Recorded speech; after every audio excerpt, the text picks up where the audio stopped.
Assalamualaikum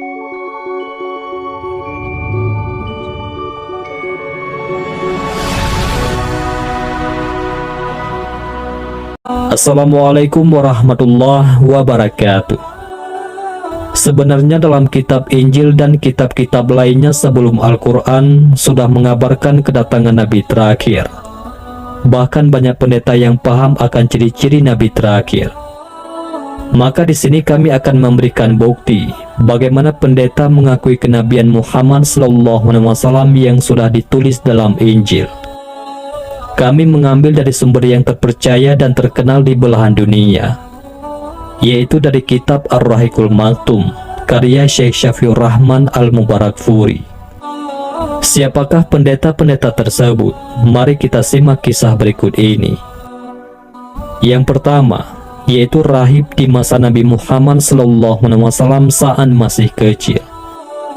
Siapa rahib itu? Rahib atau bahira adalah sebutan kepada orang-orang ahli kitab bagi kaum Nasrani, jika sekarang disebut pendeta. Kisah ini dimulai ketika paman Nabi, yaitu Abu Talib, mengajak Nabi Muhammad kecil pergi berdagang ke Syam. Dan saat itu usia Nabi Muhammad SAW adalah 12 tahun. Hingga tiba di Busra, yaitu sudah memasuki wilayah Syam yang ibu kotanya Hauran. Saat itu Busra berada di bawah kekuasaan Romawi. Nah, di negeri ini ada seorang rahib yang dikenal dengan sebutan Bahira. Nama aslinya adalah Jurjis. Saat rombongan Abu Talib dan Nabi Muhammad SAW singgah di negeri ini, sang rahib langsung menghampiri mereka dan mempersilahkan mereka istirahat di singgasananya sebagai tamu kehormatan. Padahal sebelumnya rahib tidak pernah keluar.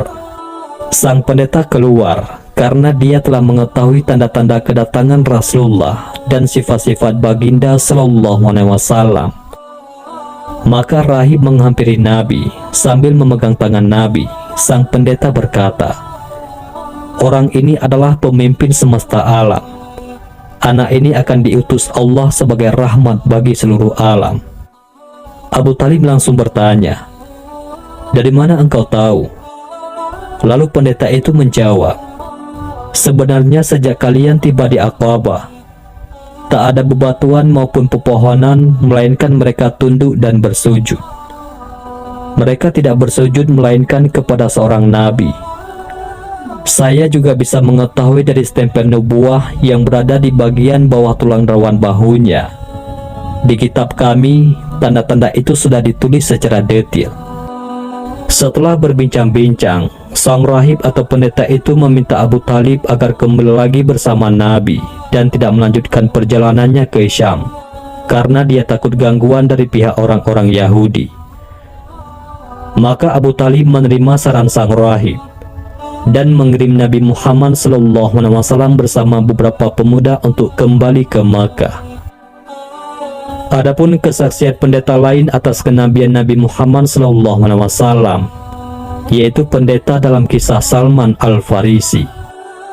Saat itu Salman Al-Farisi sedang mencari kebenaran dalam beragama.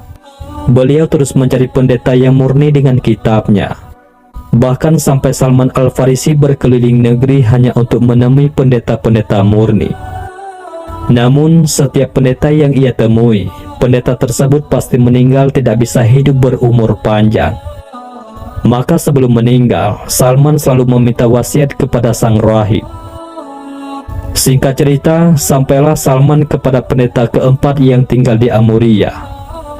Pendeta tersebut juga akan meninggal. Maka sebelum wafatnya pendeta tersebut, Salman juga meminta wasiat.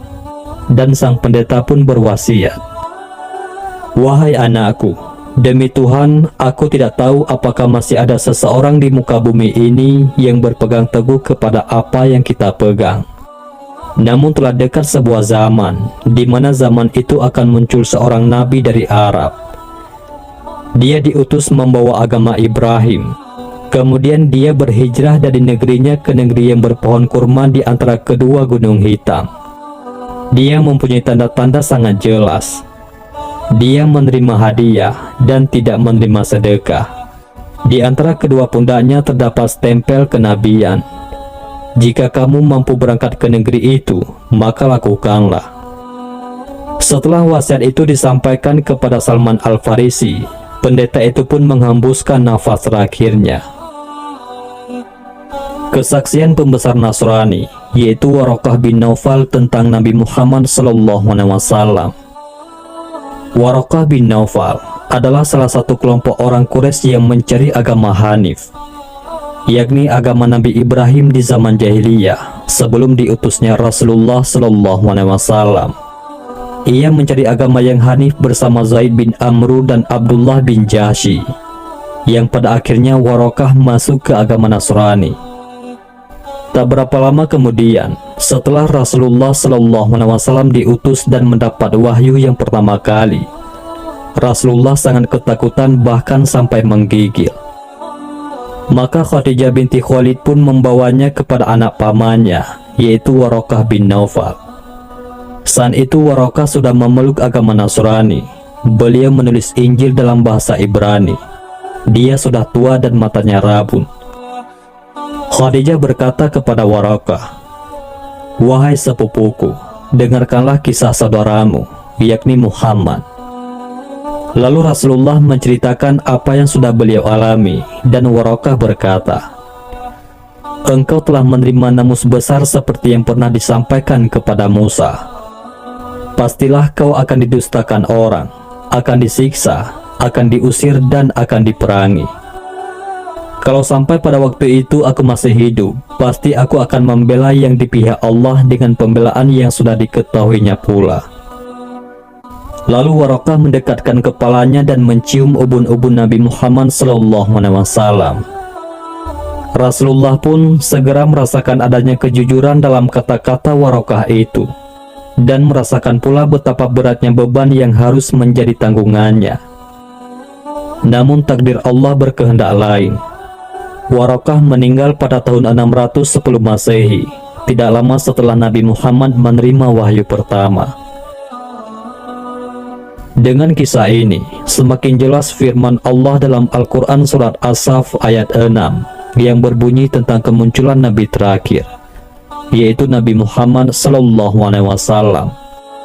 Dan ingatlah ketika Isa putra Maryam berkata, "Wahai Bani Israel, sesungguhnya aku utusan Allah kepadamu, yang membenarkan kitab yang turun sebelumku, yaitu Taurat, dan memberi kabar gembira dengan seorang Rasul yang akan datang setelahku, yang namanya Ahmad.